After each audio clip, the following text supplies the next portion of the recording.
নির্বাচন কবে হবে এই প্রশ্ন আপনাদের সবার মনেই আছে, আমাদের মনেও সারাক্ষণ আছে। আপনারা লক্ষ্য করেছেন নির্বাচন আয়োজনের লক্ষ্যে আমরা প্রয়োজনীয় পদক্ষেপ নিতে শুরু করেছি। প্রথমবারের মতো প্রবাসী বাংলাদেশিরা পোস্টাল ব্যালটের মাধ্যমে যাতে তাদের ভোটাধিকার প্রয়োগ করতে পারে সে লক্ষ্যেও সরকার কাজ করছে। তবে আমরা মনে করি না যে একটা নির্বাচন কমিশন গঠন করে দিলেই নির্বাচন আয়োজনে আমাদের দায়িত্ব শেষ। আমরা রাজনৈতিক দলগুলোর সঙ্গে আমাদের নিয়মিত যোগাযোগ অব্যাহত রেখেছি, বিভিন্ন ইস্যুতে তাদের মতামত নিয়ে যাচ্ছি।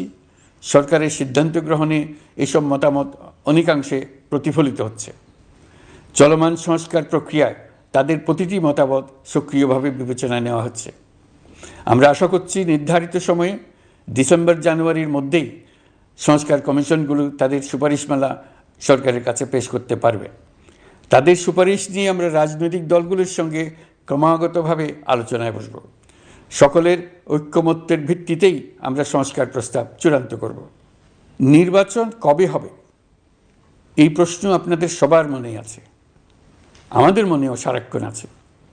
আপনারা লক্ষ্য করেছেন নির্বাচন আয়োজনের লক্ষ্যে আমরা প্রয়োজনীয় পদক্ষেপ নিতে শুরু করেছি। কয়েকদিনের মধ্যে নির্বাচন কমিশন গঠন হয়ে যাবে। তারপর থেকে নির্বাচন আয়োজন করার সমস্ত দায়িত্ব তাদের উপর বর্তাবে। নির্বাচন কমিশন ভোটার তালিকা হালনাগাদ সহ আরও কিছু কাজ শুরু করে দিতে পারবে, যা একটা অবাধ নির্বাচনের সাথে সরাসরি সম্পৃক্ত।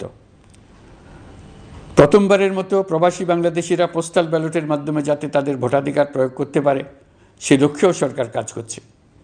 তবে আমরা মনে করি না যে একটা নির্বাচন কমিশন গঠন করে দিলেই নির্বাচন আয়োজনে আমাদের দায়িত্ব শেষ। রাষ্ট্র ব্যবস্থায় সংস্কার আমাদের এই সরকারের অন্যতম অঙ্গীকার। আপনারাই আমাদেরকে এই ম্যান্ডেট দিয়েছেন।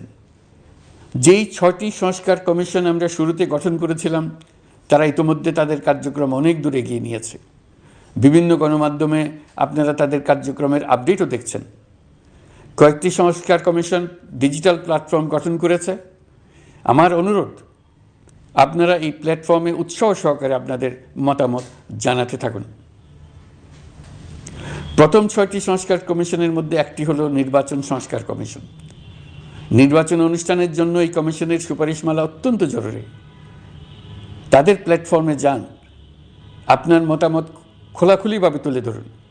আপনি দেশের মালিক, আপনি বলে দিন আপনি কি চান, কিভাবে চান। নির্বাচন নিয়ে আপনাদের সকল বক্তব্য বিনা দ্বিধায় বলতে থাকুন।